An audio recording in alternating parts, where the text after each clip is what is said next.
70. We'll read some on YouTube. We'll read some on the Comcast Business text line. This or that. What are you taking?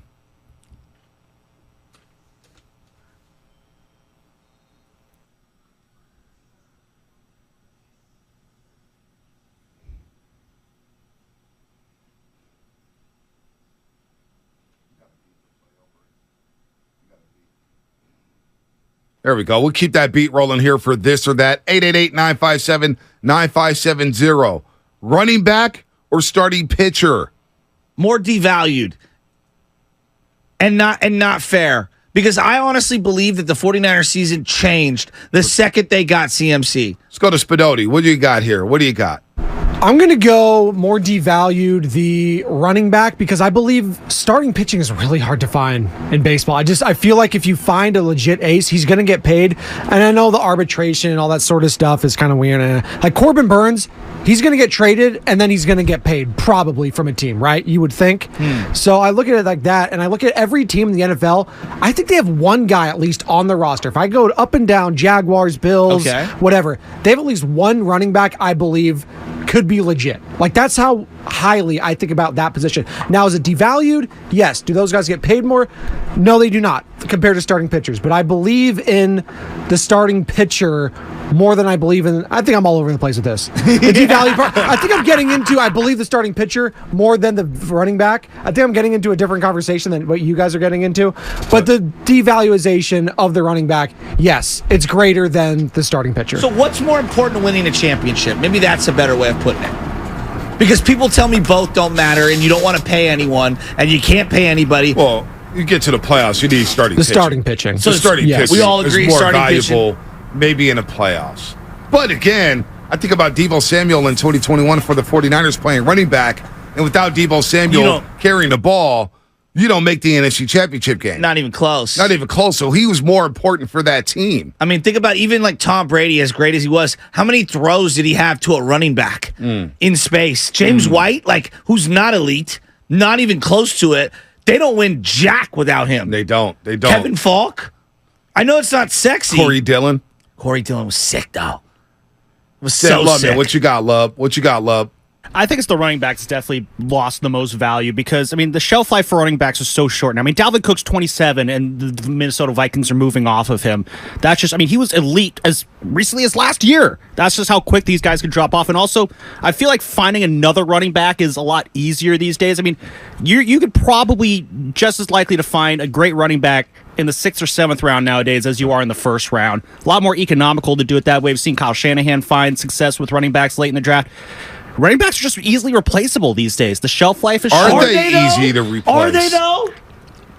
I mean, certain running backs, like your Christian McCaffreys, those are like generational talents that are hard to find. But in terms of just finding like a running back that you could slot in there as your number one RB every week, Ricky Waters wasn't easy to replace.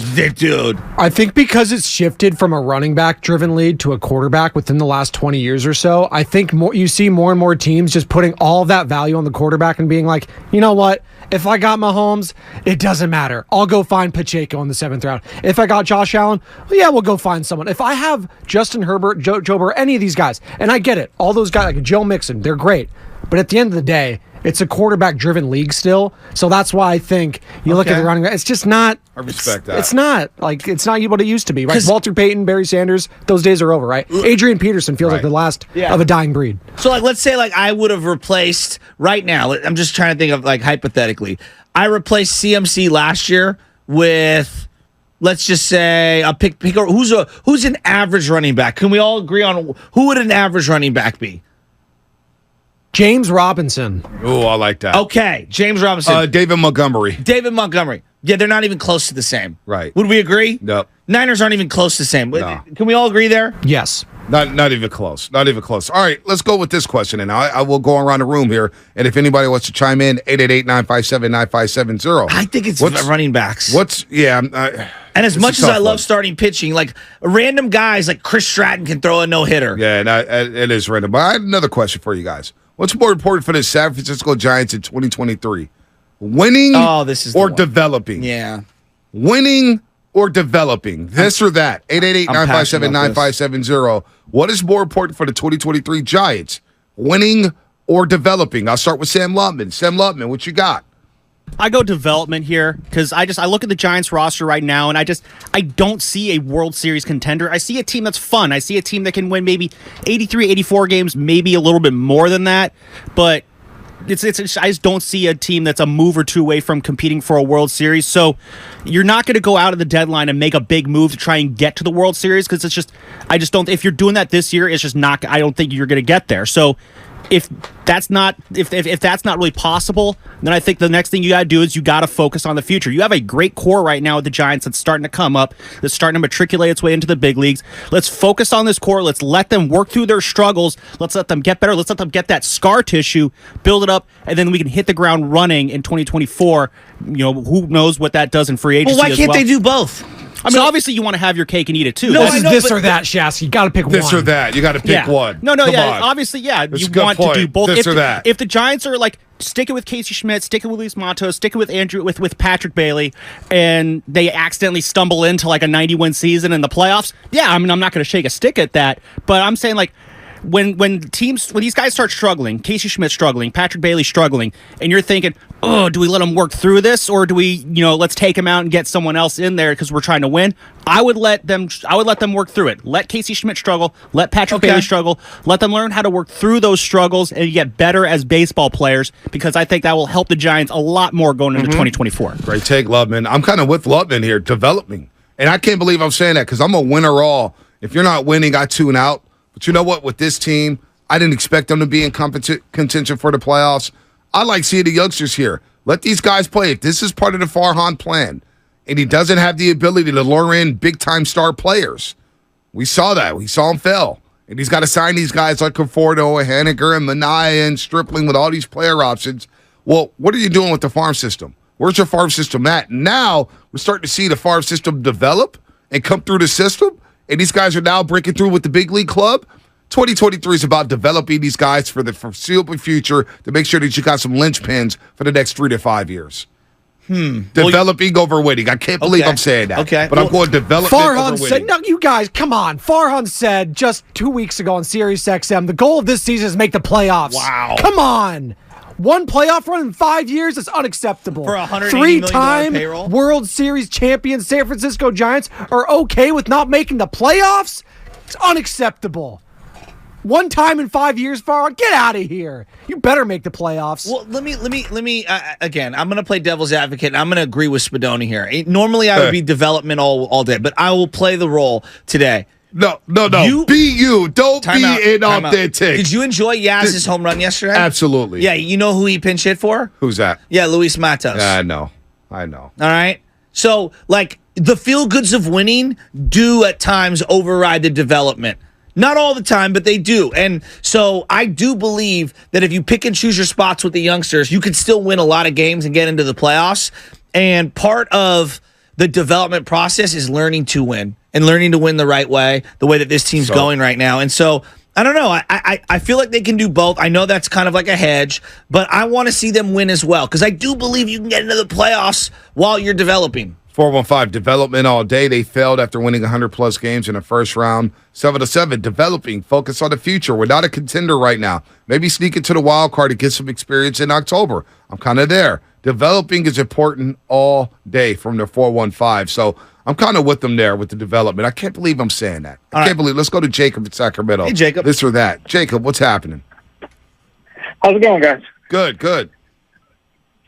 I'm not gonna lie, I'll tell you guys. I think the running back is being more devalued, and the reason I'll say that is like I feel like if a team like Miami had a Frank Gore, I feel like they'll still devalue him, even if he was in his prime, because they'll be like, oh, let's get someone younger and fresher. We don't want a guy that's 10 years in the league, even though he's still putting up 5 straight years, 1,000 yards. They'll be like, his legs are not as fresh. All right, Jacob, there it is. Little drop off there. I've got another this or that for you, Bonte. Okay. And I think you'll like this one. Mm-hmm. You're betting on the next 5 years, not 10, 5 years. Who will help their team to more success on the current roster they're on? The Warriors youngsters, Poole, Kuminga, and Moody? or the Giants youngsters? Bailey, Schmidt, and Matos. Well, I don't even know if Matos. Pool's going to be here next year.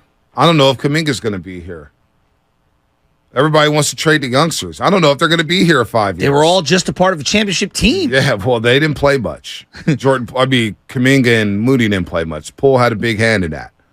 But after this past season, and what has transpired with the Golden State Warriors, how can I bet on the Warriors' future when I don't know who's going to be here? Isn't the that- safe bet. wait, isn't that crazy? The safe bet is to bet on the Giants guys because I know they're not going anywhere. I can't believe. Are you? Am I the only one who's shocked? We're betting on comes at you Giants youngsters' futures helping the Giants more than the Warriors youngsters' futures helping the Warriors. That shows how crazy this past season was for the Warriors. I mean- I would say you're on crack Right? this time last year. So when you got to the cocaine, When knew does that crack come into play for you? Oh my god! So the cocaine's happening. the cocaine's happening, but when did that crack come into play? Now, When does that crack Crack come into play for you? now the cocaine's happening. It's already happening.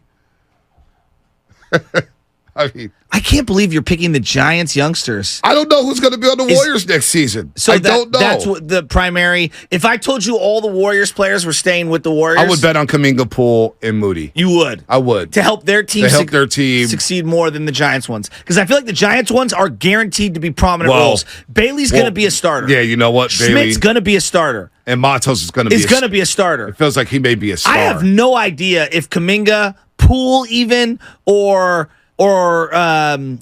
Moody are going to be starters. Right. I have no idea. Wow. I think I'm taking the Giants, and it's not because I think that they're going to get traded away. It's because I don't think any of those other guys will ever get the opportunity to start. Yeah, that's a great point. I don't know with the Warriors. But I isn't don't that know. crazy? No, it is Just insane. 4 months ago, you and I were screaming to the high heavens that there isn't one young player that I could care about with the Giants. And then 2 months in, we're sitting here and we're saying, yeah, I think I'm betting on the Giants' futures. It flipped quickly. How much of that has to do too with Bob Myers stepping Quickly. down? Oh, a Bob lot Myers of it, stepping right? down, That's a lot of it. The way the playoffs ended, we didn't see Jonathan Kuminga in the playoffs. That's a good point. Jordan Poole was relegated to the bench and moping. Now, he's not the only one moping, and I don't want to call him a moper, but a lot of guys were frustrated. I saw veterans moping on this basketball team this season. So, what a 2-week stretch, a 3-week stretch could flip your mind in a heartbeat. Think about that stretch. It's crazy. The Warriors play the Kings and the Lakers. Kuminga doesn't play much. Moody gets a little burned. Jordan Poole's getting worse and worse and worse during that postseason run.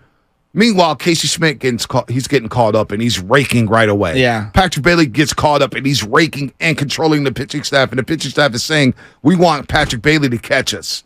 We want him catching us. And then Luis Matos comes up yesterday and he hits a loud single in his first ever AB. And the optics of the way the Warrior season ended and what the Giants are doing now and ascending and winning games and bringing up guys, Yeah. it's a pivot, don't panic type of movement when it comes to sports, right? I love it. Come on. But it's crazy how quickly that shifted. B, we've spent 3 years as a station talking about draft picks when it comes to the Warriors and what they could, should, hopefully will be. And in a month, everybody's feeling great about that. Is that a cautionary tale then for the Giants and the Giants fan? Maybe not to get too ahead of ourselves regarding the youngsters? Maybe. Brett Boone coming up in 15 minutes. We'll ask him about the youngsters, about being in the clubhouse when youngsters get caught up. I want to know the mindset from veterans when they see a young hotshot. What's the advice? What do they tell them? Do they wrap their arms around them? Do the veterans feel obligated to school a youngster and take them under their wing like a Brandon Crawford's doing with Casey Schmidt? I wonder how veterans feel about that. Yeah. I've got a couple more of this or that's for you. All right, you got more? I'll All right. rat-a-tat-tat them All right. quickly for you. Joey Bart, minor leaguer or major leaguer somewhere else? Major league or somewhere else. Oh, I mean, a competent major leaguer? Yeah. Or is he a career minor leaguer? Yeah. I think he's a 4A player. Yeah. God, it pains me to say that. He's a 4A player. You don't think a change of scenery is going to change much for him? I don't know.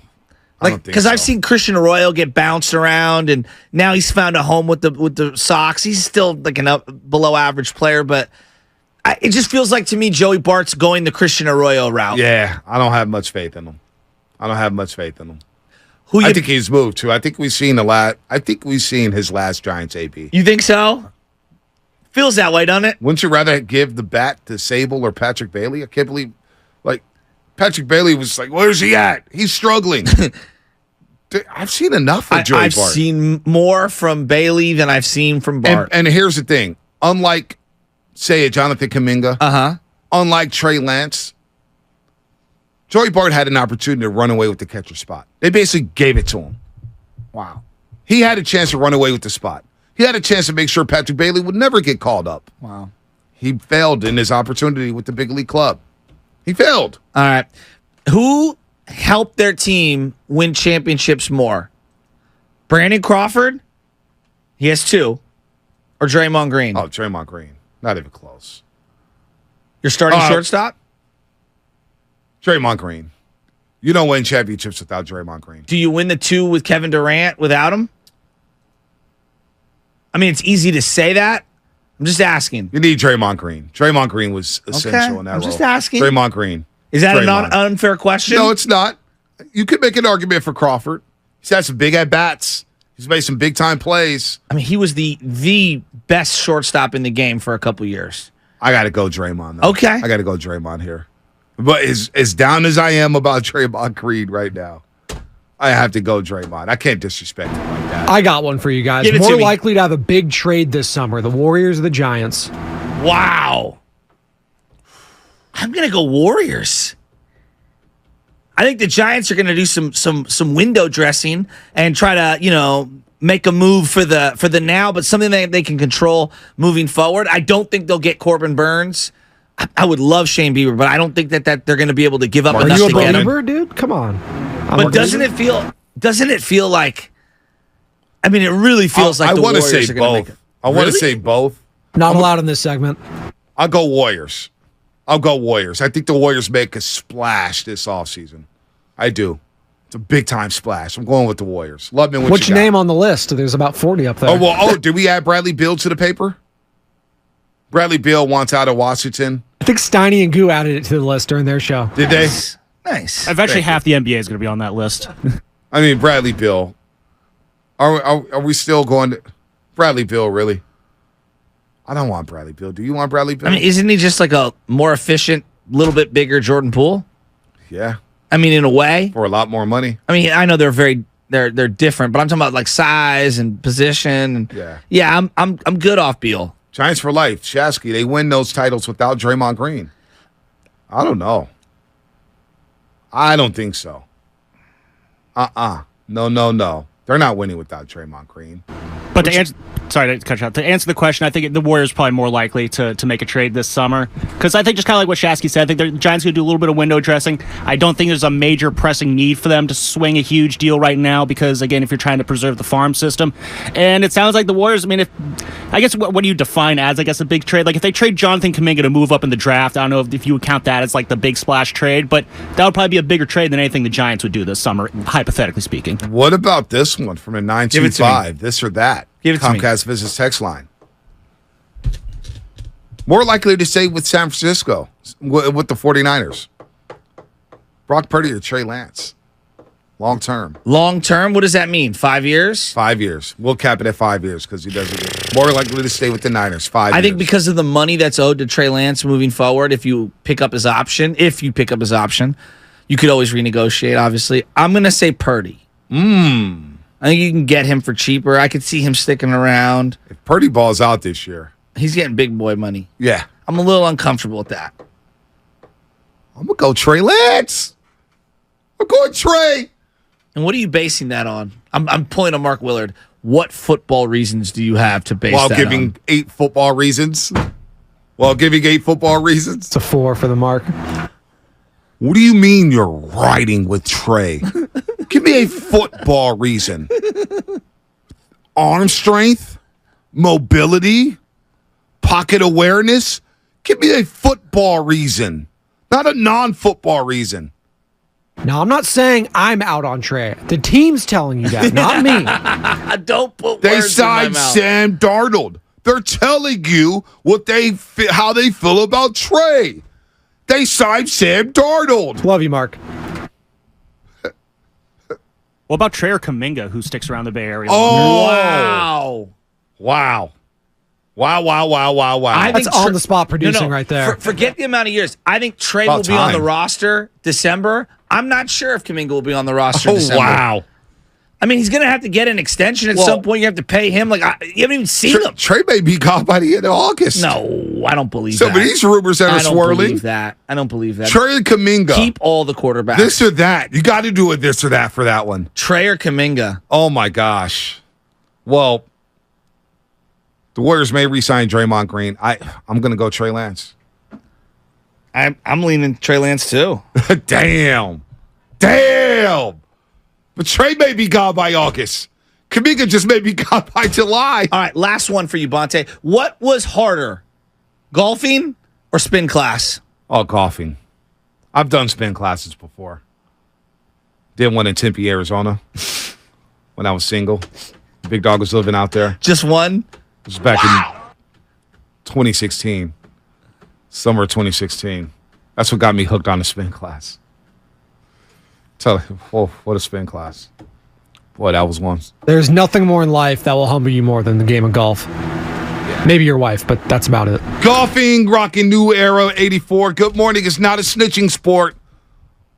Whenever you can wear J's on the golf course, it's not a snitching sport. It's not. Golf was hard. My side still hurts. So you now have an oblique injury. No. So you're the Mitch Haniger of this show. No. I was walking very, very gingerly this morning. Did you see the way I walked, Spinoti, to go get I thought water? you were Nahegian walking like that. No. I haven't left the seat since the show started. My ass has been planted in this chair. Hey, obliques are no joke. They are no joke. They are no joke. Bowling is not harder than golf. Yeah, I disagree. That's disrespectful. Yeah, bowling. Golfing is hard. Bowling's very difficult, but I think the entry point into bowling is much easier than the entry point into golf. I could luck into 4 strikes in a row, Shasky. I can't luck into 4 birdies in a row. Or a 300-yard drive. No. Ernie Chavez, more snitches play golf than any other sport. There are a lot of snitches on the golf course, I could tell. So, rumor came out this week. Charlie Hoffman, who is a PGA Tour pro, very cheap. Do you know who's not cheap when it comes to tipping? Who? Patrick Reed. Really? Apparently gave somebody close to 10 racks for caddying for him, which is like way above and beyond. Damn. When you So got that type of money, you could do what you do. I mean, Making Matt Kuchar look bad. oh, Bonte picking up right where Jimmy G left off, ... injured.